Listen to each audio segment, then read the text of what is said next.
Hey everyone, it's Mindy Hahne, the Midwest premier sports handicapper, coming to you from TonySpix.com and the half of the morning show duo, The Morning Steam with Ramon Scott. But hope you enjoy this free pick video from our show.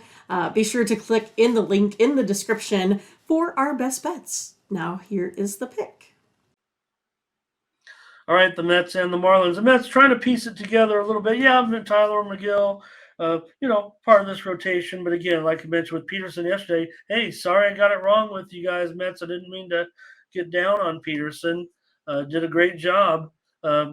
Yes, the Marlins did end up getting the win, but a good pitcher's duel. Mets maybe piecing it together a little bit, but nice job by the staff. So Mets here are going to be favored again on the road. $1.20 or so now, 8 under. This total's gone up a little bit. 8 under 15. It's gone up.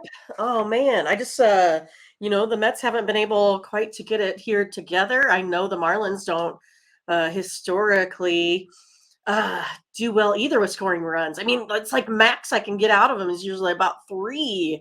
I'm gonna go under the total here today of 8 runs. Sorry, Jay, we've been just missing there sometimes. No, I think after seeing yesterday, I'm sorry, I don't even have the Marlins starter listed. No, I'm sorry, Minnie. Maybe you have. I'm just looking here, make sure I don't.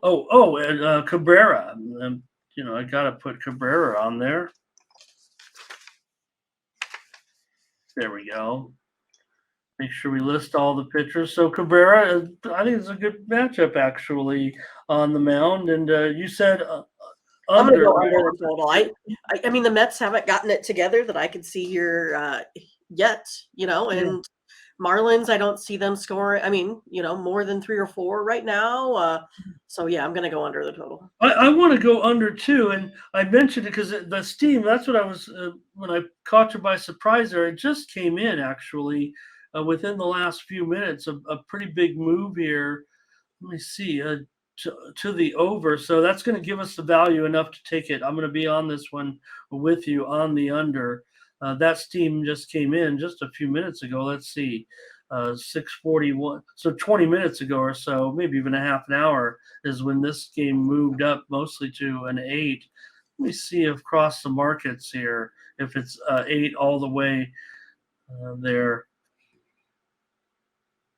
Yeah, it's all 8 under 15 pretty much across the market right now. There are still some 7.5s over, and those are getting juiced up right now. So let's go with the under in this one. Let's see what the chat has to say here. And that's a good point. McGill has struggled. He'll take the over as well, and that's Jay's team. So that's always note that. I mean, that's Jay's team. We like when you're the correspondent type of thing. Here's percent better. I don't know if I like Cabrera. I just think it's going to be maybe a little bit of volatility with some runs. Yep, it is Cabrera. I just didn't type it in, Jay. Just too many games. I guess I forgot. And Darren looks like he's with us, Mindy. Scotch definitely under. Can Luna find a way to fool us somehow? Right. Adam likes the over in this one. He's on that steam. So, funny. I think one of the greatest April Fool's jokes of all time was was baseball related with the New York Mets. Mindy, I don't know if you remember. Anybody in our chat remembers the famous April Fool's story that came out of Sports Illustrated many years ago, written by George Plimpton, and he wrote on a cover story on Sports Illustrated about a pitcher who pitched barefoot and played a saxophone and threw the ball 140 miles an hour. But the funny thing was back then we didn't have social media. Right. No one really believed it, but go back and take a look at the story of Sid Finch.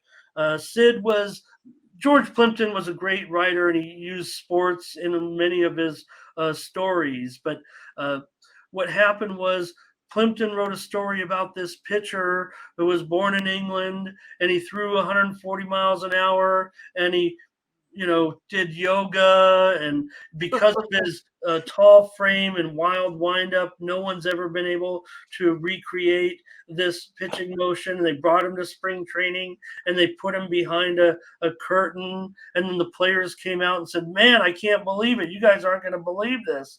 And it lasted for a couple days that everyone was like, "What's going on here?" But Sid Finch was one of the most famous it was, oh man, it had to be over 35 years ago, I think, in the mid 80s when that was Funny. came out, and the guy was out there in a Mets uniform and bare feet and tall, lanky frame. Just a fun story if you want to go back and look at the history of that one of the famous April Fool's jokes that kind of caught the national attention of everybody. All right, That's let's good. continue to move on. So thanks for watching, and make sure you get over to the Tony'sPicks.com website right now and check out our All Cappers tab, where you can purchase some of our own personal picks. And be sure to go ahead and use the promo code TonyT at checkout to save 20%. Okay, have fun. Watch another video. Take care, everyone. Bye-bye.